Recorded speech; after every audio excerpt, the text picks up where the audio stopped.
Polisi berhasil menangkap pelaku penembakan terhadap seorang hansip di kawasan Cakung, Jakarta Timur. Pelaku ditangkap di Pelabuhan Bakauheni saat hendak kabur ke Lampung.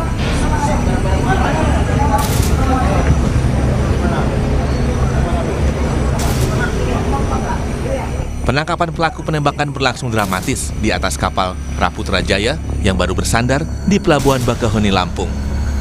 Pelaku tak bisa berkutik saat mobil yang ditumpanginya dikepung polisi. Polisi masih memburu pelaku lainnya serta mencari barang bukti senjata api yang digunakan dalam penembakan tersebut. Membekuk inisial R, pelaku utama, pada saat hendak melarikan diri ke wilayah Lampung, jadi diamankan di Bakauheni. Dari keterangan saudara R, ini akan penyidik saat sekarang masih mencoba untuk melakukan penangkapan kepada pelaku kedua, termasuk untuk menggali informasi senjata api ini berasal dari mana. Usai diotopsi di Rumah Sakit Polri Kramat Jati, Jakarta Timur, jenazah Atim disemayamkan dan disolatkan di masjid yang tak jauh dari kediaman almarhum. Selanjutnya jenazah dimakamkan di TPU Buni, Tipar, Cakung.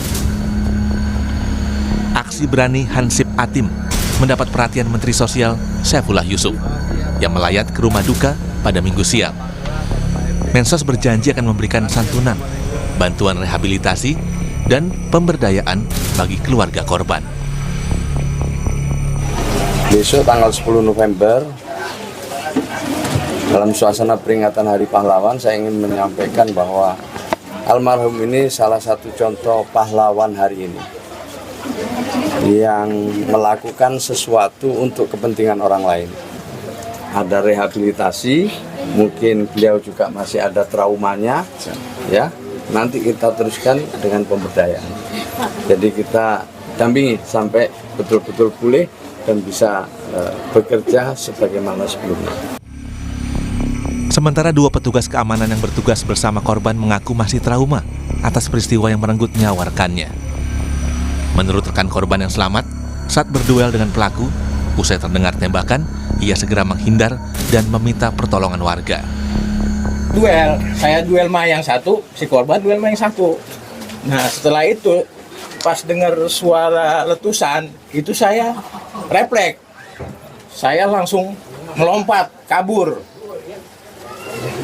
Terus saya teriak minta tolong ke warga. Warga itu pada datang dah, pada rame dah itu. Nah itu saya langsung menuju ke rumah RT 8 laporan. Setelah itu baru saya cari dia.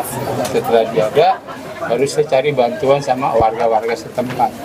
Nah ini almarhum udah nggak ketolong lagi. Ya udah ini sampai di situ ya. Dia meninggal di tempat. Sebelumnya, seorang hansip tewas ditembak saat mencoba gagalkan aksi pencurian sepeda motor di kawasan Cakung, Jakarta Timur, Sabtu dini hari.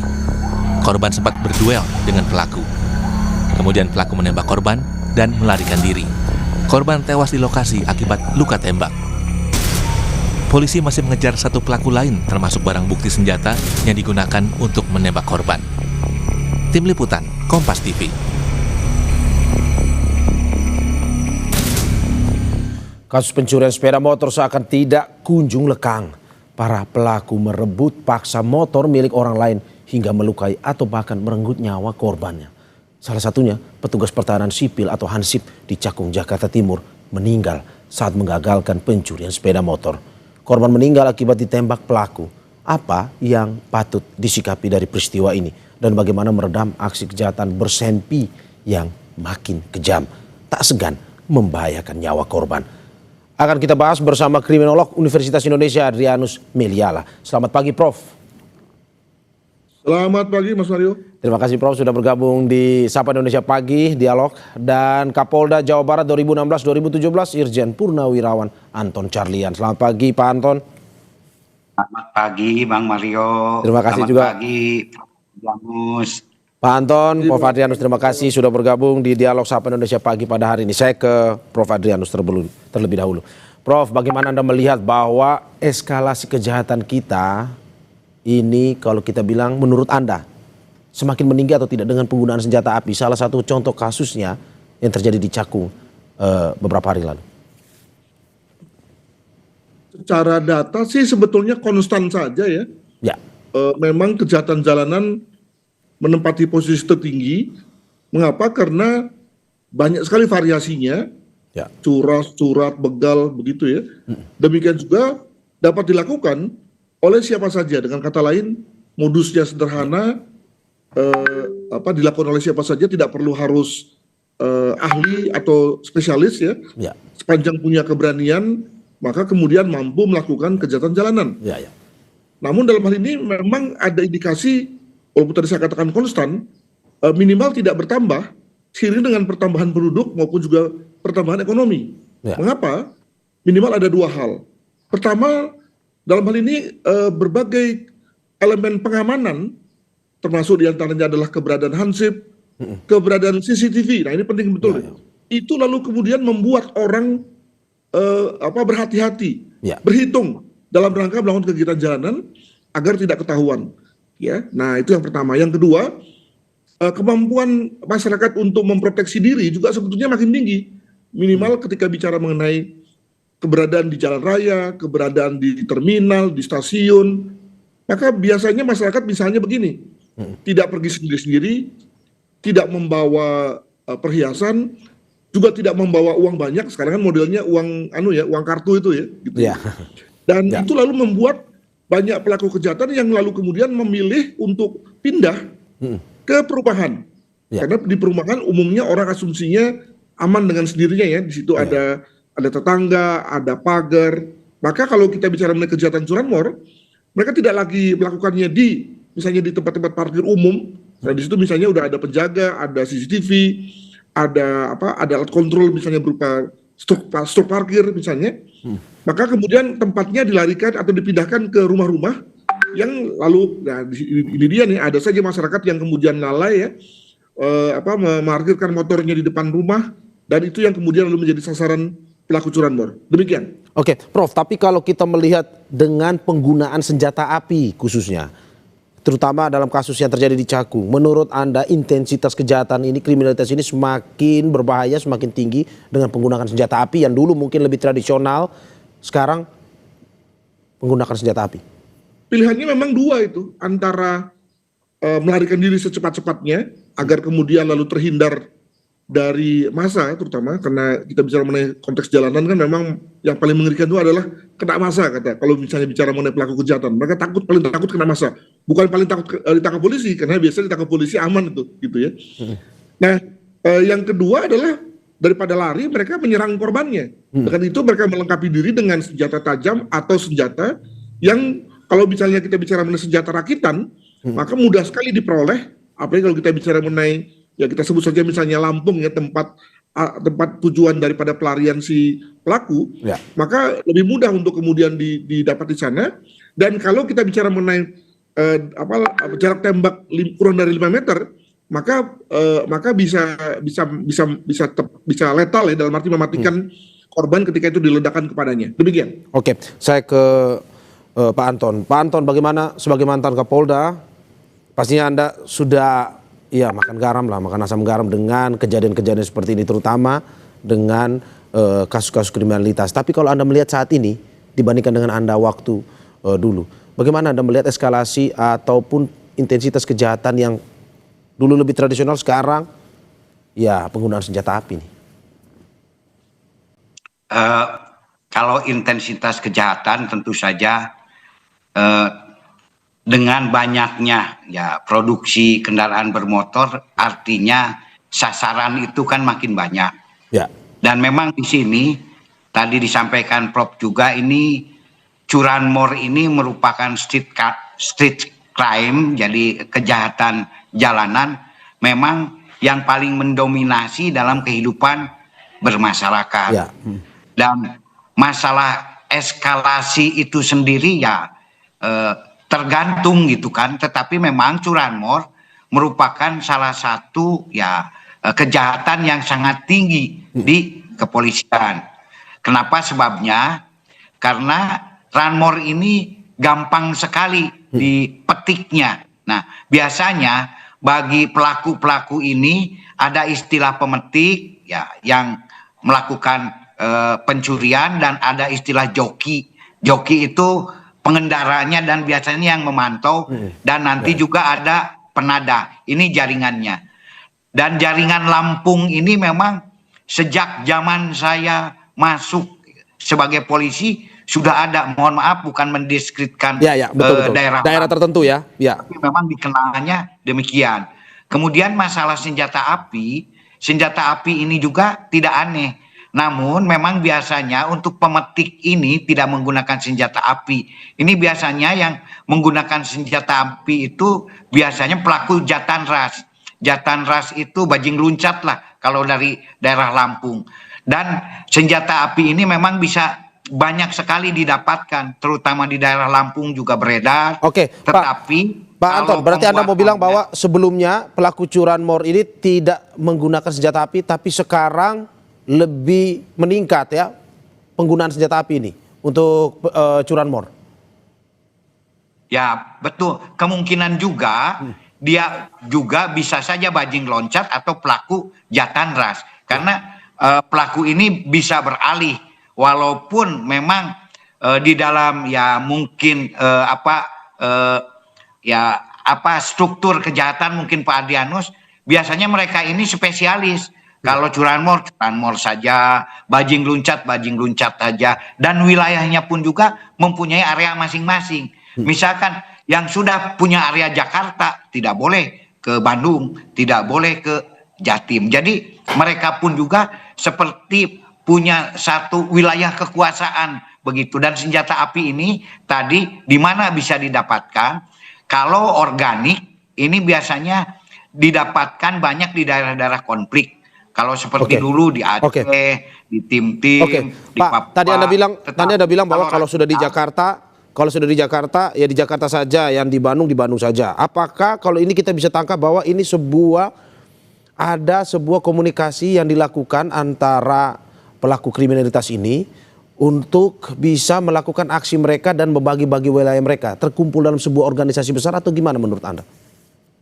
Ya memang ada organized crime-nya mereka itu sendiri. Saya bahkan ya kalau polisi yang pintar, kalau tahu datuknya kita bisa nego gitu kan, bisa nego ini. Saya seperti di Suasa, pokoknya selama saya jadi Kapolres jangan sampai ada pencurian sapi. Alhamdulillah tidak ada. Jadi memang datuk-datuknya itu ya di dalam dunia organized crime ini memang ada begitu kan. Bernegosiasi dengan pelaku kejahatan itu maksudnya? Ya betul sekali. Oke. Kalau pelaku bajing luncat, ada datuknya.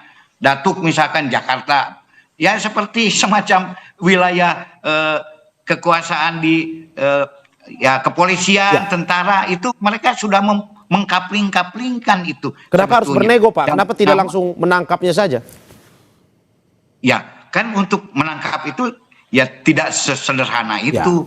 Harus ada bukti yang nyata. Ya, kita bisa memantau saja. Ibaratnya, mohon maaf ya, pelaku bos-bos judo misalkan. Kita tahu, oh ini orangnya. Tapi tidak bisa ditangkap begitu saja. Harus dalam keadaan tertangkap tangan. Dan mereka pun juga biasanya ya yang di atas itu sudah tidak melakukan lagi. Jaringannya itu ke bawah itu terputus. Mungkin bisa 2 lapis, bisa 3 lapis, bisa 4 lapis gitu kan. Jadi nggak sesederhana itu untuk mengungkap organized crime ini. Dan ini saya kira ya unit-unit curanmor, unit-unit jatan ras ini mereka istilahnya banyak yang tahu lah siapa sebetulnya. Bahkan termasuk daerah-daerah penampungan. Bahkan sekarang konon kabarnya salah satu daerah penampungannya ke luar negeri, yaitu ke Tim-Tim gitu kan. Atau ke daerah-daerah, mohon maaf, daerah-daerah perkebunan. Daerah-daerah perkebunan ini, mohon maaf bukan mendiskreditkan perkebunan gitu kan. Menjadi salah satu ya tempat pelemparan ya pencurian-pencurian kendaraan bermotor. Nah, namun tadi kalau untuk senjata rakitan biasanya kalau di Jawa Barat itu di Cipacing. Kenapa Cipacing? Karena di Cipacing itu tempat ya pembuatan senjata-senjata untuk berburu gitu kan. Di mana ada tempat pembuatan kerajinan senjata untuk berburu, di sana biasanya berkaitan juga dengan senjata-senjata rakitan. Nah, termasuk di Jawa Timur. Nah, apakah ini juga senjata rakitan atau senjata organik, nah ini kan kita perlu diperiksa dengan lab Lebih krim. lanjut lagi, ya, Apa betul. sebetulnya balistiknya itu. Oke, Pak Anton. Oke. Karena alurnya itu nanti jelas dari selongsong pelurunya itu. Kalau kita tahu, oh ini senjata rakitan, oh ini senjata organik, nanti akan ketahuan setelah dari hasil balistik Pak Anton. dan lapor gitu kan. Itu. Sebelum saya ke Prof. Adrianus, saya juga ingin menegaskan lagi bahwa ini tidak ada mendiskreditkan daerah tertentu. Ini bagian dari dialog untuk mencari terkait dengan kriminalitas yang sedang terjadi di wilayah-wilayah kota besar. Prof. Adrianus, tadi sudah disampaikan oleh Pak Anton bahwa ada beberapa kejahatan yang memang mungkin sudah tahu, polisi sudah mengetahui, tetapi memang hingga saat ini memang untuk menangkapnya ya bukan sesuatu hal yang mudah sebenarnya. Nah, bagaimana pencegahannya sebenarnya kalau ke depan untuk bisa ini pada akhirnya masyarakat semakin merasa aman, mereka mau kemana pun bisa dilakukan tanpa harus takut ada kejadian-kejadian seperti ini, termasuk ini kepemilikan senjata ilegal, salah satunya rakitan yang gampang dibikin. Ya, pandangan yang sering dikemukakan adalah bahwa kita semua elemen negara dan masyarakat itu diikutsertakan ya bersama-sama untuk mencegah kejahatan. Itu suatu ajakan yang baik, namun juga harus disikapi secara kritis. Kalau kemudian kejahatannya sudah sedemikian berbahaya bahkan mengancam nyawa, apakah lalu masih tepat menyertakan masyarakat dalam langkah pencegahan sebagai elemen yang tidak tahu apa-apa ya, tidak punya senjata, tidak terlatih, tidak punya sense of security begitu ya, dengan memasang masyarakat di depan, maka tentu lalu itu kan seperti menjadikan sebagai isi target bagi masyarakat. Jadi dengan kata lain, kalau kita bicara mengenai pencegahan kejahatan, maka ada komanya tuh. Komanya adalah untuk kejahatan-kejahatan yang umum, yang tidak berbahaya, yang diperkirakan mungkin hanya terkait dengan misalnya lingkungan perumahan saja. Tapi di lain itu misalnya terkait dengan narkotika, hati-hati, bandar-bandar umumnya sudah melengkapi diri dengan satuan atau kelompok-kelompok yang pengaman, bodyguard, dan mereka bersenjata. Demikian juga misalnya para pelaku, mulai dari pelaku judol tadi dikatakan oleh Pak Anton, pelaku pencucian uang, semuanya pasti ada elemen di mana mereka mampu melawan, mampu melakukan retaliasi kalau kemudian ada masyarakat yang menyergap mereka, yang mengetahui bahwa mereka tengah melakukan kejahatannya. Dan sekali lagi, ini kan menempatkan jadi kasus ini memang menjadi satu kasus yang menarik dari segi bahwa untuk kejahatan yang bersifat jalanan dan bersifat kecil pun para pelakunya sudah menguasai atau melakukan satu hal yang bisa mencelakakan masyarakat. Maka bagaimana dengan kejahatan yang makin tinggi, makin canggih? Maka apakah lalu kemudian pelakunya bisa dengan naif begitu saja ketika ada masyarakat yang gerbek? Pasti tidak. Untuk itu maka satu pihak ya masyarakat juga harus hati-hati dalam rangka melakukan suatu upaya pencegahan hingga penangkapan. Karena memang kalau nunggu polisi ya tentu lama ya dan keburu lari itu ya. Maka memang masyarakat juga diharapkan untuk berpartisipasi cepat tapi juga tidak mengabaikan keselamatannya. Prof, termasuk juga kalau membiarkan kepemilikan senjata secara ilegal ini semakin marak akan berbahaya juga menurut Anda ya?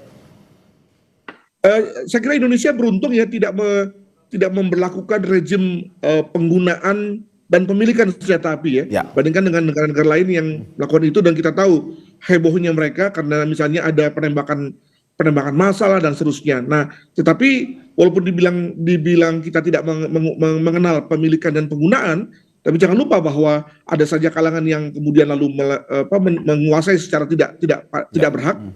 Tadi akibat daripada mereka menguasai dari daerah konflik, dari membeli di pasar gelap, melakukan atau mencari dari senjata rakitan yang dalam hal ini dengan teknologi bubut sederhana, maka sudah bisa diperoleh suatu senjata yang rada-rada letal tuh. Dengan kata lain, oke lah kalau misalnya jarak tembak 10 meter pasti kemana-mana tuh arah tembaknya. Tapi kalau 2-3 meter maka pasti sudah bisa mematikan. Dan yang lebih penting lagi adalah bahwa tampilannya udah bikin orang ngeri ya, bikin orang takut dan kemudian lalu tunduk pada perintah daripada si pembawa senjata. Prof, sebelum saya ke Pak Anton, saya ingin bertanya lagi kepada Anda. Ini membaca data dari Pusiknas Barreskrim Polri.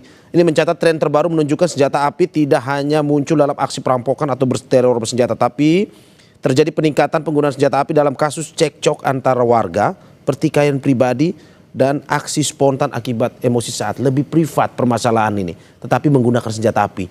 Perlu kita takutkah ke depan dengan kejadian seperti ini? Jangan lupa tadi juga disetujui oleh Pak Anton bahwa untuk senjata rakitan itu beredar di masyarakat.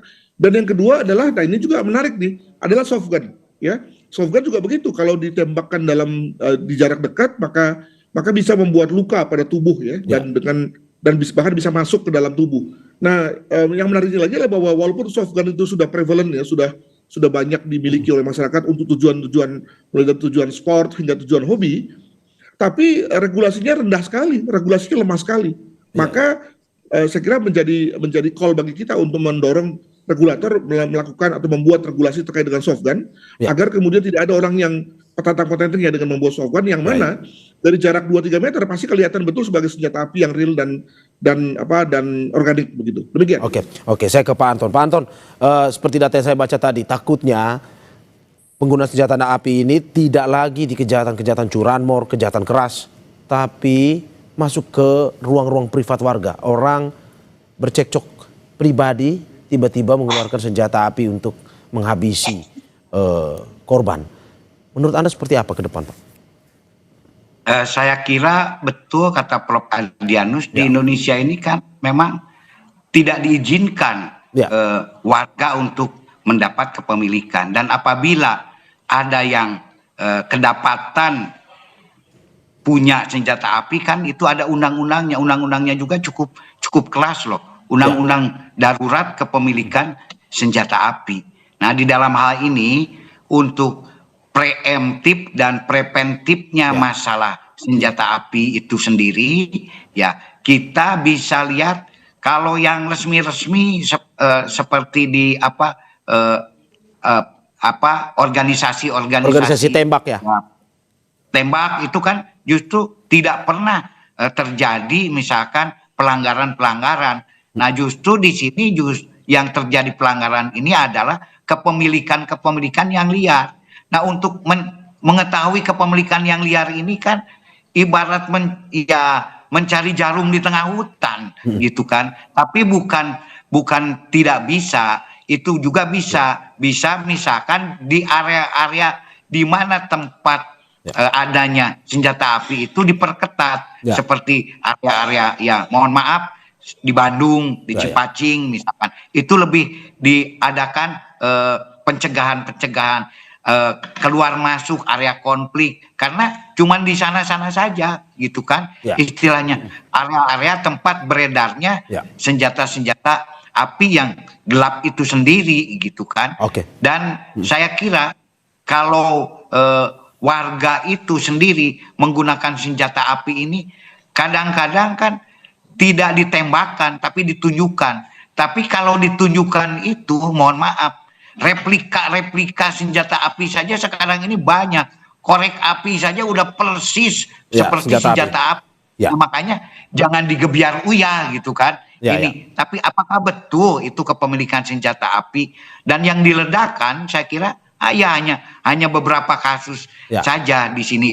Jadi saya kira ya di sini pun juga diadakan penertiban kembali, misalkan dari Polri untuk pengawasan senjata api itu sendiri, sehingga peredaran senjata api itu dan diadakan razia-razia malam misalkan, sehingga dengan demikian akan razia sajam dan senpi kan ada. Nah, ini bisa dilakukan juga sehingga dengan demikian bisa mengurangi dampak negatif daripada penggunaan senjata api itu atau senjata tajam itu sendiri. Kita harapkan memang ke depan bahwa tindakan preventif pencegahan ini untuk keamanan masyarakat semakin diperkuat sehingga ya aktivitas masyarakat tidak terganggu, dan juga peredaran senjata ini ya kita harapkan dari polisian juga bisa pada akhirnya ya melakukan razia sehingga bisa mengurangi produksi senjata yang didapat baik ilegal, yang itu rakitan dan lain-lain, sehingga ya tidak ada lagi kejadian-kejadian serupa seperti yang terjadi di Jakarta Timur. Terima kasih sekali lagi Kriminolog Universitas Indonesia Adrianus Meliala dan Kapolda Jawa Barat 2016-2017 Irjen Purnawirawan Anton Carlian dalam dialog Sapa Indonesia Pagi pada hari ini. Sehat-sehat Bapak-bapak, terima kasih banyak sekali lagi.